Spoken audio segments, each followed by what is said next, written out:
The Caldwell Zoo has a long history of having giraffe here, and they're one of the most iconic species on the planet. If you guys you just look around, you're going to see a giraffe on something, whether it be a picture, a drawing, you're going to see giraffes. When I found out that we were going to be breeding our giraffes, the feeling is just uncomparable. We work with these guys every day, and we bring these guys to the community to learn and love. And when we're able to expand on a species that's endangered and bring that to the community of Tyler, it's just such a special moment. When Nyla actually gave birth to the baby, it was an absolutely amazing feeling. We felt extremely proud and honored to actually be able to have a giraffe be born here at the zoo. Nyla went into labor at about 2:15, and the baby was on the ground and just trying to sit up for the first time around 2:45. About 3 o'clock, she was trying to take her first steps. They weren't all pretty. She did take a few little falls, but in the end, she was up and taking her first steps like a champ.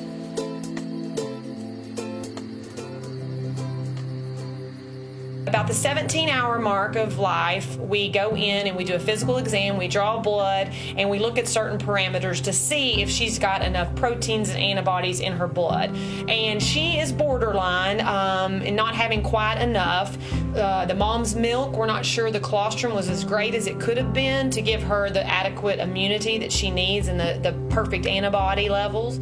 After 24 hours of watching this baby giraffe that we had, we realized that something was wrong with this baby. She was lethargic. She was not wanting to get up or interact with her mother.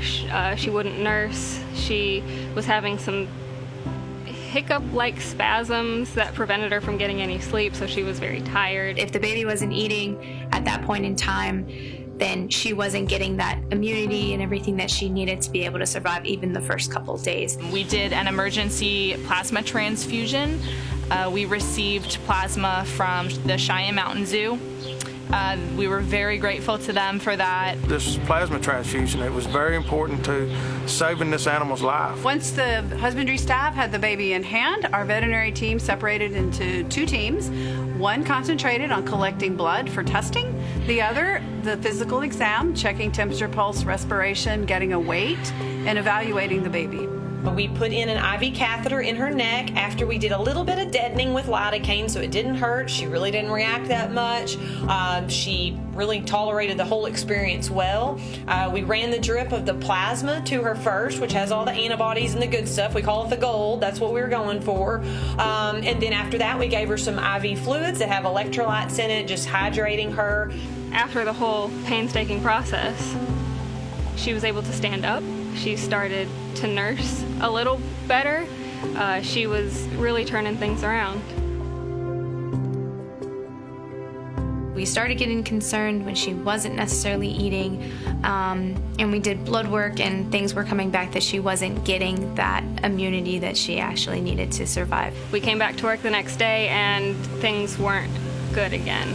She was even more lethargic somehow. She was laying down with her neck stretched all the way out in the dirt.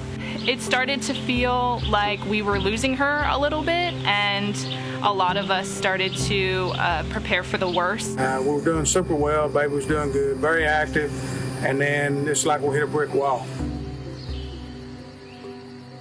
After the baby had crashed twice, we knew that something had to be done. She wasn't getting the nutrition she needed from mom, and she couldn't last too much longer without that. It was a really difficult decision to pull baby from mom just because Nyla was doing such a good job at being a mom in the first couple of days. We never like to have to raise the animal ourselves. It's a decision none of us took lightly. It's not something we can reverse either. So once we made this decision, it was something we had to stick to. And so what that means is we kind of step in as mom.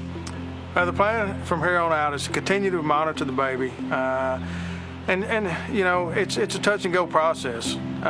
So we're gonna have good days, we're gonna have bad days, but right now we're just trying to keep the baby alive. Eventually we tube fed her, and we started doing that a couple times, and then eventually we moved to bottle feeding. So we've been trying goat's milk with the bottle feedings, and we haven't had great success with it. She doesn't really seem to be responding too well.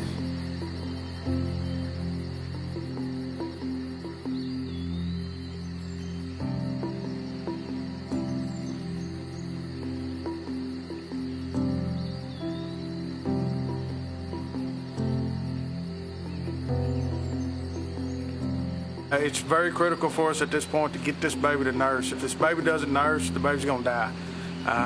You know, we can sustain it for so long doing these tube feedings, but the baby has to suckle. The baby has to nurse this bottle in order to survive. We've tried several different formulas. We're still looking to find the perfect one for her.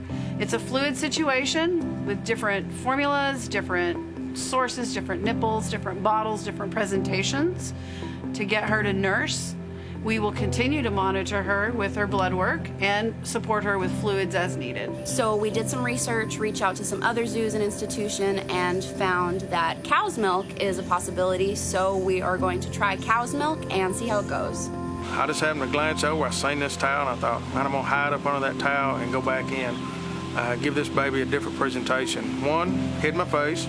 Two, it gave her a more natural presentation, just like what she would do with her mother. She had to reach up on it to actually nurse.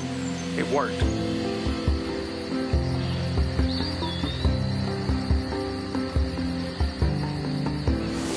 Did you guys see that? That was awesome.